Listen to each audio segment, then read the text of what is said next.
सामाजिक न्याय आंदोलन पेज पर जो भी मित्र हैं उन सबका बहुत बहुत धन्यवाद।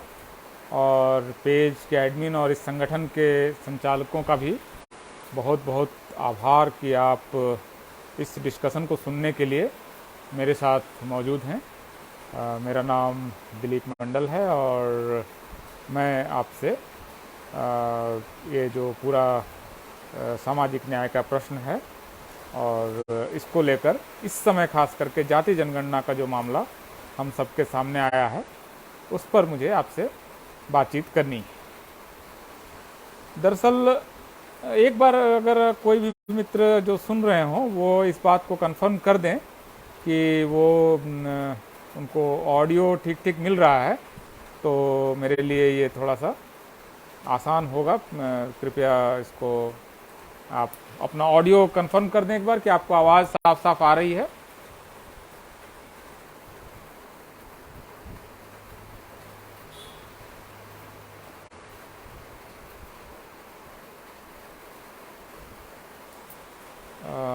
जो लोग सुन रहे हैं, प्रीतम कुमार बौद्ध, रविंद्र कुमार सिन्हा जी या पेज के जो दूसरे एडमिन हैं, वो एक बार सिर्फ मुझे ये कंफर्म कर दें कि आवाज़ उनको ठीक ठीक पहुंच रही है तो मेरे लिए थोड़ा सा यहाँ से अच्छा ठीक है। रिंकू जी बहुत बहुत आभार कि आवाज़ ठीक ठाक आपको सुनाई दे रही है। मैं एक चीज़ सिर्फ ये कर लेने की कोशिश कर रहा हूँ कि इसको मैं अपने फेसबुक पेज पर भी इसको शेयर करना चाहता हूँ, तो मैं देखता हूँ कि अगर ये संभव है तो फिर हम अपनी बातचीत शुरू करेंगे। लगभग ये 20 मिनट का छोटा सा डिस्कशन है और मुझे उम्मीद है कि आप लोगों को ये बातचीत महत्वपूर्ण लगेगी।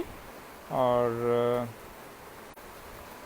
जी, तो देखिए, जाति जनगणना का जो प्रश्न है ये सामाजिक न्याय से किस तरह जुड़ता है और इसकी क्या इतिहास, क्या इस किस तरह का इतिहास है, क्या इसको लेकर डिबेट है, क्या बहस है, इस पर मैं आपको एक छोटा सा एक प्रेजेंटेशन मैं अपना देना चाह रहा हूँ। एक बात सिर्फ शुरुआत में ये बता देना चाह रहा हूँ कि जो पहले हर दशक का जो पहला साल होता है वो जनगणना का वर्ष होता है। तो भारत में 1881 के बाद से हर 10 साल पर जनगणना का वर्ष आता है। जैसे पिछली जनगणना 2011 को हुई, फिर 2001 को उससे पहले हुई, फिर 1991 में हुई। उस तरह से आप पीछे जा सकते हैं। और जनगणना का एक और चीज़ फिक्स है कि वो 1 फरवरी को शुरू होकर 28 फरवरी को कंप्लीट होती है। ये भी फिक्स है, इसका ये स्ट्रक्चर भी फिक्स है।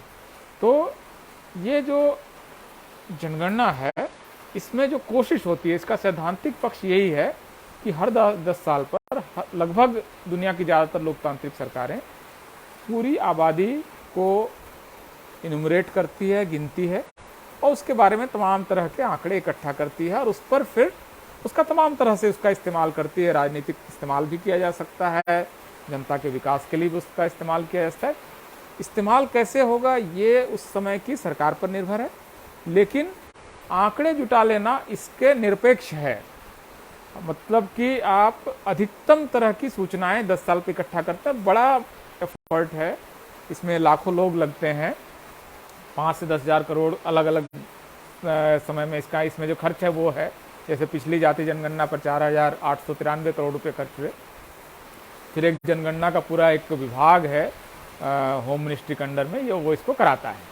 तो जनगणना हर 10 साल पे होती है, जैसा कि मैंने आपको कहा। तो ये जो साल है, इस समय जनगणना क्यों महत्वपूर्ण हो गई है, इसके मैं आपको 4 महत्वपूर्ण कारण बताता हूँ, जिससे आपको समझ में आएगा कि ये जाति जनगणना इस बार क्यों इम्पोर्टेंट है। देखिए, ऐसा नहीं है कि जनगणना में जाति की गिनती नहीं होती है। कोई भी जनगणना जो भारत में हुई है अब तक, हर जनगणना में शेड्यूल्ड कास्ट और शेड्यूल्ड ट्राइब की गिनती अभी तक होती आई है। तो ऐसा नहीं है कि जाति की जनगणना नहीं होती। कुछ जातियों को गिना जाता है, कुछ जातियों को नहीं गिना जाता है। ये कुल मिलाकर इसका फॉर्मेट है। आज़ादी से पहले तक हर जाति को गिना जाता था, तमाम जातियों के बारे में जानकारी इकट्ठा की जाती थी। उसके हिसाब से उस समय की सरकार जो भी उसका करना होता था पॉलिसी, वो बनाती थी। 1931 की जनगणना आखिरी जनगणना है जिसमें कि जातियों के आंकड़े इकट्ठा किए गए और उसको टेबुलेट किया गया, उसको एक क्रम दिया गया, एक सिलसिला दिया गया और इस वजह से आप देखेंगे कि 1931 की जनगणना के ही आंकड़ों के आधार पर इस समय भारत में सारा जो पॉलिसीज वगैरह बनती हैं, रिजर्वेशन देने से लेकर ओबीसी का डेवलपमेंट फंड, ये सारा कुछ उसी आधार पर होता है। अभी प्रश्न ये है कि 1931 के आंकड़े जो लगभग अब 90 साल पुराने हो चुके हैं, इसके आधार पर इस समय भारत में पॉलिसीज बन रही हैं, नीतियां बन रही हैं।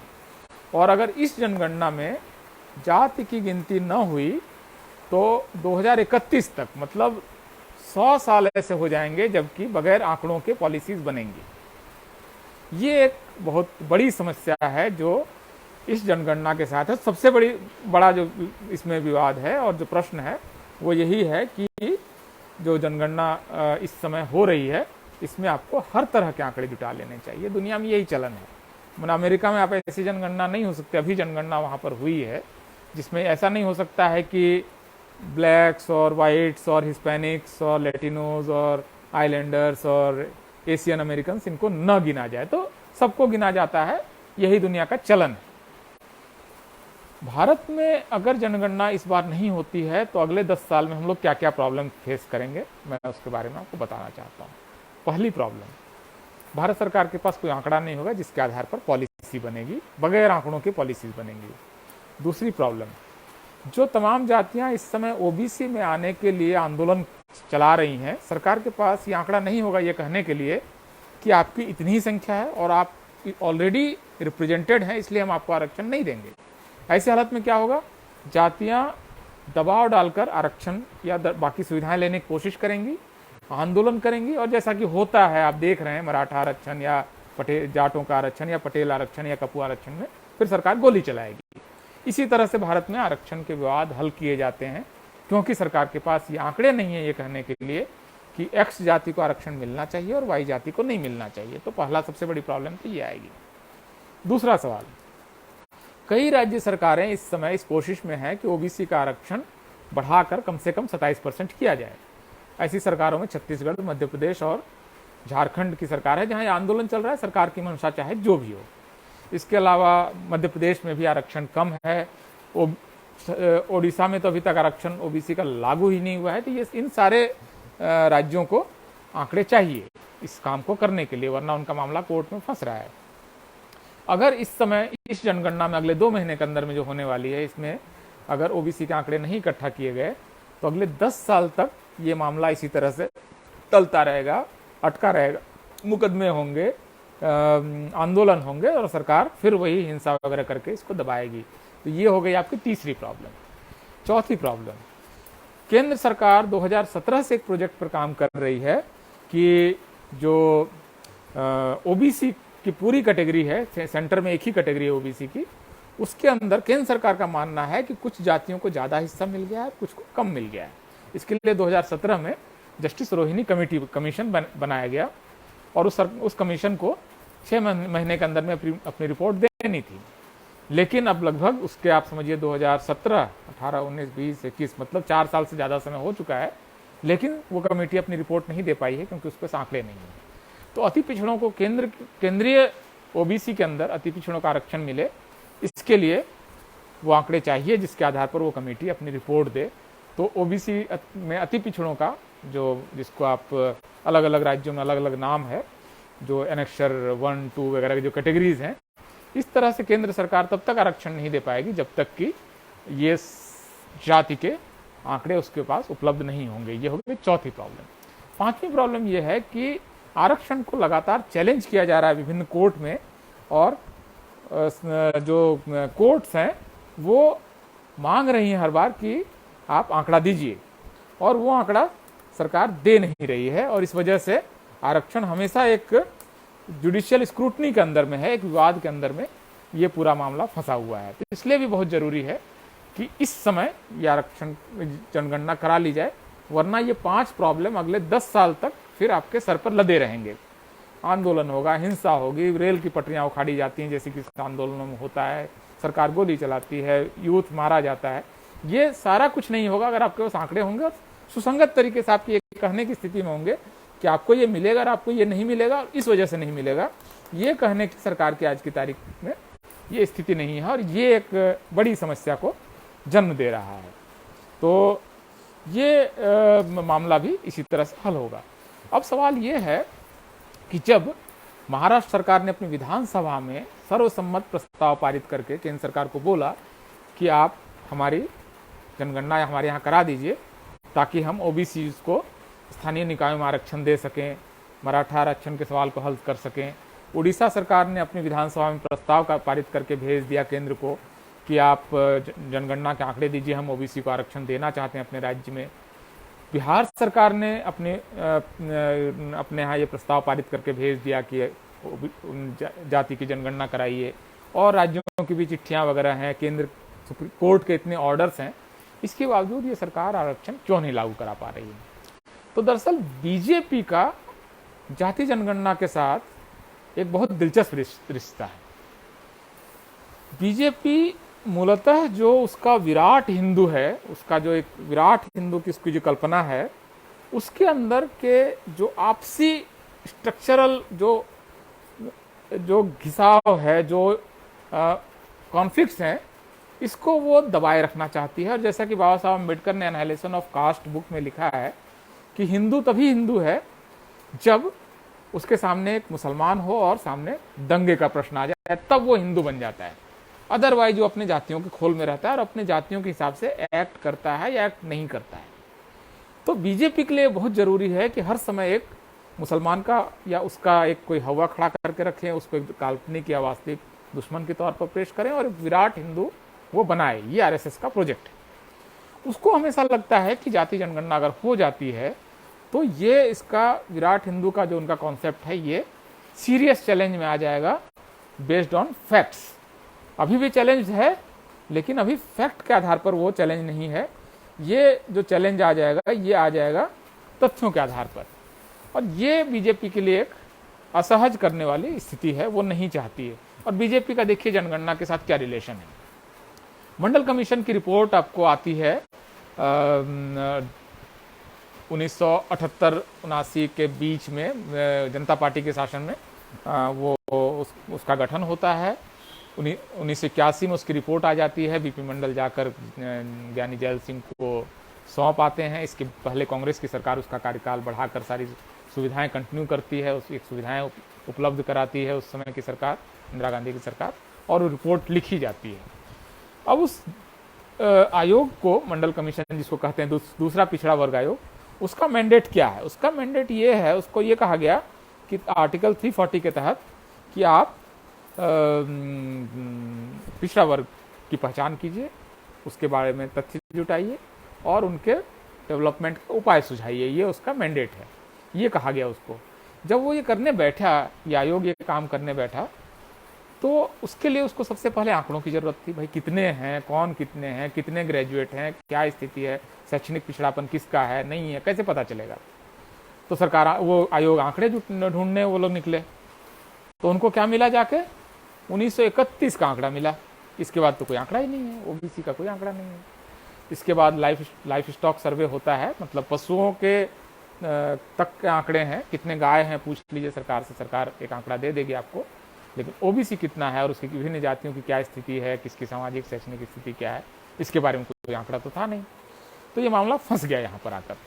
मंडल कमीशन ने 31 के आंकड़ा उठाया, उसके आधार पर एक अनुमान लगाया, इसके आधार पर सोशियोलॉजिस्ट की एक कमेटी बनाई, एंथ्रोपोलॉजिस्ट के सेमिनार्स कराए, लोगों से उनकी रिपोर्ट्स मांगी, कुछ छोटे मोटे सर्वे कुछ जिलों में जाकर लोगों को भेजा और एक रिपोर्ट सौंप दी। लेकिन उस रिपोर्ट के पहले पन्ने पर उन्होंने लिखा और सिफारिश की केंद्र सरकार से, काफ़ी दिक्कत हुई है, अब आप जो अगली जनगणना करा रहे हैं उसमें कास्ट को गिन लीजिए, क्योंकि इसके बगैर आपको बहुत दिक्कत होने वाली है। तो 1990-91 में वीपी सिंह की सरकार बनती है और इस आयोग की रिपोर्ट, जैसे आप जानते हैं, कि स्वीकार कर ली जाती है और पिछड़े वर्गों को नौकरी में आरक्षण वहाँ से मिलने लगता है। अब इसके बाद जनगणना का पहला मौका कब है? मंडल कमीशन की सिफारिश के बाद की जनगणना करा ली जाए, मौका आता है 2001 का। उससे चूंकि 2-3 साल पहले से तैयारी शुरू हो जाती है। तो देवगौड़ा की सरकार की कैबिनेट की मीटिंग होती है। देवगौड़ा कैबिनेट ये फैसला करती है, केंद्र सरकार ये फैसला करती है कि अगली जनगणना में हम जाति गिनेंगे, और प्रस्ताव पारित करके वो कैबिनेट नोट बना के बाकायदा सेंसस कमिश्नर को सौंप दिया जाता है कि आप तैयारी कीजिए। तैयारी शुरू हो जाती है, जनगणना फॉर्म वगैरह छप जाते हैं कि कास्ट सेंसस होगा अगली जनगणना में, क्योंकि मंडल कमीशन ने कहा है और कोर्ट ने भी कहा है। तो ये इस स्थिति में फिर बीच में सरकार गिरती है, गुजराल आते हैं, फिर उसके बाद सरकार बन जाती है अटल बिहारी वाजपेयी की। और अटल बिहारी वाजपेयी की सरकार और उनका गृह मंत्री उस समय लाल कृष्ण आडवाणी गृह मंत्री थे, वो एक फैसला करते हैं कि जाति जनगणना नहीं कराएंगे। और इसके लिए मुख्य कारण ये बताते हैं कि इससे जाति की पहचान मजबूत हो जाएगी, जातिवाद बढ़ जाएगा। और दूसरा कारण बताते हैं कि जातियों की पहचान कैसे करें, बहुत दिक्कत होगी, कोई एक जाति की एक पहचान तो है नहीं, तो इसमें बहुत असुविधा होने वाली है। और तीसरा उन्होंने कहा कि सेकुलर कॉन्स्टिट्यूशन के हिसाब से उचित नहीं है। ये लिखकर उन्होंने अपना नोट भेज दिया कि जाति की जनगणना कराने की जरूरत नहीं है। 2001 की जनगणना गई आपके हाथ। अब 10 साल बाद, आप 10 साल आपका इतिहास में आप जंप कीजिए। 10 साल बाद क्या होता है, 2011 की जनगणना। 2011 की में सरकार किसकी है, मनमोहन सिंह की है। इस जनगणना में ये पूरा अवसर था कि जनगणना इसमें संभव थी, करा ली जाती, क्योंकि उससे पहले 2010 से जब तैयारियां वगैरह शुरू हो रही थी तो उस समय पार्लियामेंट में 6 और 7 जून 2010 को एक डिबेट होती है कि जनगणना करानी है, उसमें जाति आएगी कि नहीं। और इसमें सारी पार्टियां इंक्लूडिंग बीजेपी इस बात पर सहमति जताती है कि जाति की जनगणना होनी चाहिए। आम सहमति पार्लियामेंट में बन जाती है। अब जब आम सहमति बन जाती है तो एक मौका है कि इस समय आप जाति जनगणना करा लें, लेकिन उस समय सरकार इसका जिम्मा सौंपती है प्रणब मुखर्जी को। एक ग्रुप ऑफ मिनिस्टर्स का रिवाज था उस समय, याद कीजिए। तो ग्रुप ऑफ मिनिस्टर बना देती है कि किस तरह से करना है, आप बताओ क्या तरीका है। अब प्रणब मुखर्जी यहाँ पर खेल कर जाते हैं। प्रणब मुखर्जी और उस समय के तत्कालीन गृह मंत्री पी चिदम्बरम खेल कर जाते हैं और वो कहते हैं कि अफसरों वगैरह से बात करते हैं। ब्यूरोक्रेसी का आप जानते हैं भारत में क्या चरित्र है। तो उन्होंने ये किया कि जनगणना जो हो रही है इसको होने देते हैं जैसी हो रही है, अलग से कास्ट की गिनती करा लेते हैं। पता नहीं इसके पीछे उनका क्या तर्क था, बहुत अद्भुत बात है, क्योंकि अलग से जनगणना कराइए, फिर 5,000 करोड़ रुपया खर्च कीजिए। लेकिन उन्होंने ये फैसला कर लिया है और इस फैसले का विरोध लोग करते रह गए, छटपटाते रह गए। लेकिन प्रणब मुखर्जी और कांग्रेस की कृपा से जो जनगणना थी 2011 की वो नहीं हो पाई, लेकिन एक अलग से एक जाति जनगणना वो शुरू हो गई। अब 2011 की जनगणना भी गई। अब मंडल कमीशन लागू हुए, देखिए इतना समय हो गया है, 1978 का बना हुआ आयोग, 1978-79 का। तो समय बीतता जा रहा है, विवाद नए नए आ रहे हैं, किसको कितना देना है, नई जातियों को देना है नहीं देना है, स्थानीय निकायों में कहाँ लागू होगा कहाँ नहीं होगा, मतलब तमाम तरह के विवाद हंगामे बीच में चल ही रहे हैं। इसी बीच में अब क्या है कि 2021 की जनगणना का समय आ जाता है। तो जैसे मैंने आपको कहा कि 2-3 साल पहले तैयारी शुरू हो जाती है, तो मीटिंग वगैरह शुरू होने लगी। एक मीटिंग में खुद राजनाथ सिंह गृह मंत्री जो थे, पिछली सरकार में गृह मंत्री के पद पे थे, वो भी गए और सारा कुछ फैसला हो गया। कैबिनेट में ये फैसला हो गया कि अगली जनगणना में करा लेते हैं जनगणना, कोई बात नहीं, जाति की जनगणना करा लेते हैं। घोषणा कर दी गई बाकायदा कि ठीक है, जनगणना में जाति की जनगणना होगी 2021 में। खबरें छप गई पहले पन्ने पर, दिल्ली में तो सारे अखबारों में छप गया, लोगों को लगा हो जाएगा।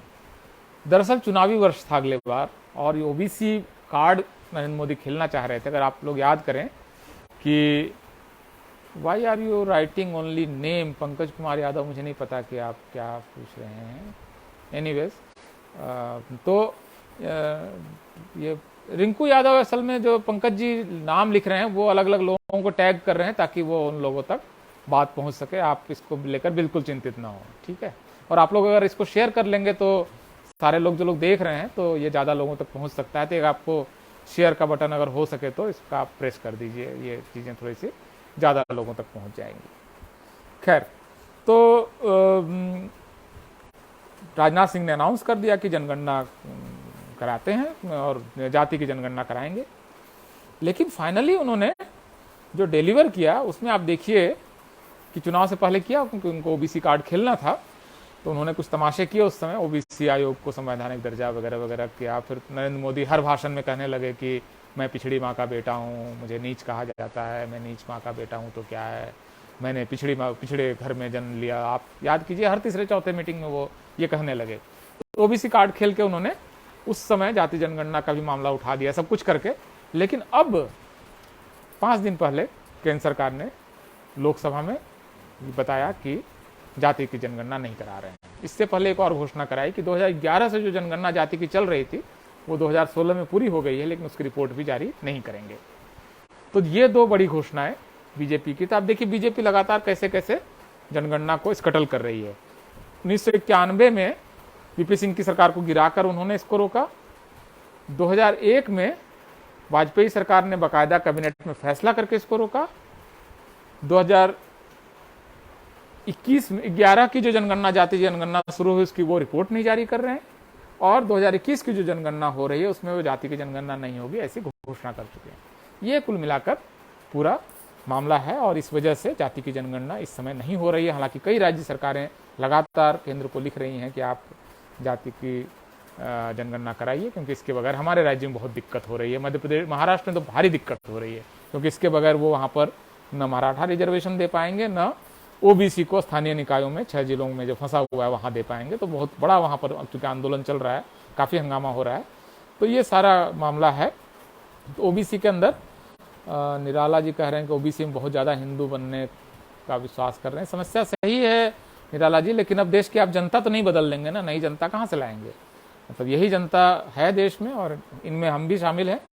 और अगर आज चेतना का स्तर कम है तो हम सब लोग कहीं ना कहीं इसमें अपराधी हैं, भागीदार हैं, और संभव नहीं है कि आप मतलब नई जनता ले आएँ। तो इसी जनता के साथ ही आपको एक्ट, रिएक्ट, इंटरेक्ट सब कुछ करना है, तो इनसे ही बात करनी पड़ेगी। तो ये पूरा मामला है जाति जनगणना का, जो संक्षेप में मुझे कहना था, क्योंकि बड़ा विषय है, लंबी बातचीत हो सकती है। लगभग 2 घंटे के आसपास का मैं इस पर जनरली कई बार लंबा व्याख्यान मेरा होता है, लेकिन उसको हम अभी के लिए पोस्टपोन करते हैं, क्योंकि कुछ कार्य मेरे पास भी हैं, और आप लोग भी इतनी रात को डिनर से पहले आप लोगों को मैं इतना सारा समय आपको नहीं लेना चाहता हूँ। लेकिन हाँ, अपने जनप्रतिनिधियों से आप लोग इस बारे में बात कर सकते हैं, जनगणना का प्रश्न आप उठा सकते हैं। ओबीसी को सिर्फ 27% क्यों, ये सवाल भी उठना चाहिए, क्योंकि 12 या 13% सवर्णों को 10% आरक्षण सरकार ऑलरेडी दे चुकी है ईडब्ल्यूएस में, और इसके बावजूद जो अन रिजर्व सीटें हैं वहाँ भी उन्हीं को भरा जाता है। तो ओबीसी का 27% बहुत कम है उनकी आबादी के हिसाब से। तो ये सारे सवाल जो हैं, इसको तथ्यों का जो बेस मिलेगा, तथ्यों का जो आधार मिलेगा, वो आधार जाति की जनगणना से आता है। तो ये बहुत आवश्यक है कि जाति की जनगणना हो, क्योंकि वो नहीं होगी तो 50 तरह की दिक्कत होंगी। मैं आपको एक प्रॉब्लम बता रहा हूँ, जरा विचार कीजिए। भारत में एक सामाजिक न्याय और अधिकारिता मंत्रालय है, उसका एक भारी भरकम बजट है। उस बजट का एक हिस्सा ओबीसी के विकास पर खर्च होना है। केंद्र सरकार ओबीसी के विकास के लिए हर राज्य को पैसे देती है। अब हर राज्य को कितने पैसे देती है, इसका आकलन कैसे होता है? आप ओबीसी कहाँ कितना है पता ही नहीं है, केंद्र सरकार को पैसा देना है। तो इस वजह से आप केंद्र सरकार सुसंगत तरीके से ओबीसी का फंड बांट ही नहीं पाती है राज्यों की सरकारों। तो इस तरह की प्रॉब्लम आ रही है। दरअसल ये समस्याएं, आपको इस तरह के सैकड़ों प्रॉब्लम्स हैं। आपको ओबीसी के बारे में आज की तारीख में नहीं पता कि वो उनके कितने बैंक खाते हैं, वो बैंक में कितना जमा करते हैं और उनको लोन में कितना मिलता है। मोटे तौर पर आप अनुमान लगा सकते हैं कि ओबीसी जो है इस देश में बैंक में सबसे ज़्यादा जमा करने वाला समुदाय है, और जिसको मुश्किल से 2 या 3% भी बैंक लोन नहीं मिलता होगा। उद्योगपति कहाँ से बनेगा? तो ये मतलब इस तरह की के बहुत सारे सवाल बेहतर तरीके से आएंगे जबकि जाति जनगणना होगी। पंकज कुमार यादव पूछ रहे हैं ओबीसी की कुल जनसंख्या कितनी प्रतिशत है? पंकज जी, इसका आखिरी जवाब और जो है वो मंडल कमीशन ने जानने की कोशिश की थी, और उन्होंने जो आंकड़ा दिया था वो 52% का है। और क्योंकि ओबीसी ज़्यादातर किसान जातियां हैं और ग्रामीण जातियां भी ज़्यादा हैं, तो मोटे तौर पर आप मान सकते हैं कि उनकी संख्या 52 से अब बढ़ गई होगी। दूसरा कि ओबीसी की जो जातियां थी मंडल कमीशन में, उसमें सैकड़ों नई जातियां जुड़ चुकी हैं, तो ओबीसी का आंकड़ा अब इस समय हो सकता है कि 60% को पार कर चुका होगा। तो ये भी लेकिन अनुमान है जब तक कि जाति जनगणना नहीं होती है। तो फिलहाल मैं अपनी बातचीत आप लोगों की इजाज़त से ख़त्म करता हूँ।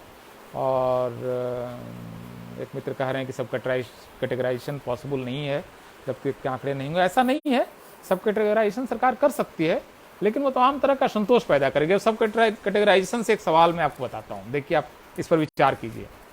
सब कैटेगराइजेशन करना है, केंद्रीय जो ओबीसी लिस्ट है उसका, कुछ जातियां जिनके बारे में सरकार का अनुमान है कि ज़्यादा मिल गया है, उसको एक छोटे से कैटेगरी में डालना है, बाकी को अलग करना है। अभी सरकार ने अपनी रिपोर्ट का एक हिस्सा लीक करवाया, इंडियन एक्सप्रेस वगैरह में छपा कि कुर्मी जाति जो है उत्तर भारत में सबसे ज़्यादा आरक्षण का लाभ ले रही है, जो आप देख लीजिए इंडियन एक्सप्रेस वगैरह में रिपोर्ट छप के आ गई। अब कुर्मी जाति के बारे में वो ज़्यादा ले रही है, इस आंकड़े का क्या मतलब है? भाई मान लीजिए, कल्पना कीजिए कि सरकार के पास ये आंकड़े हैं कि कुर्मी जाति जो है कुल आरक्षण का 5% ले रही है, क्योंकि बहुत ज़्यादा है। एक ही जाति अगर 5% ले तो ज़्यादा है, अगर सरकार का ऐसा मानना है। लेकिन एक दूसरा प्रश्न मैं पोज करता हूं कि अगर उत्तर भारत में कुर्मी आबादी 5% से ज़्यादा है तो चूंकि आपको संख्या पता ही नहीं, तो किसने ज़्यादा ले लिया, इस प्रश्न को आप कैसे हल कर रहे हैं? और इसके आधार पर आप पॉलिसी बना देंगे, तो सारी जातियों के बीच में आप झगड़ा लगवा देंगे, मारपीट करा देंगे, गोलियां फिर चलवा देंगे।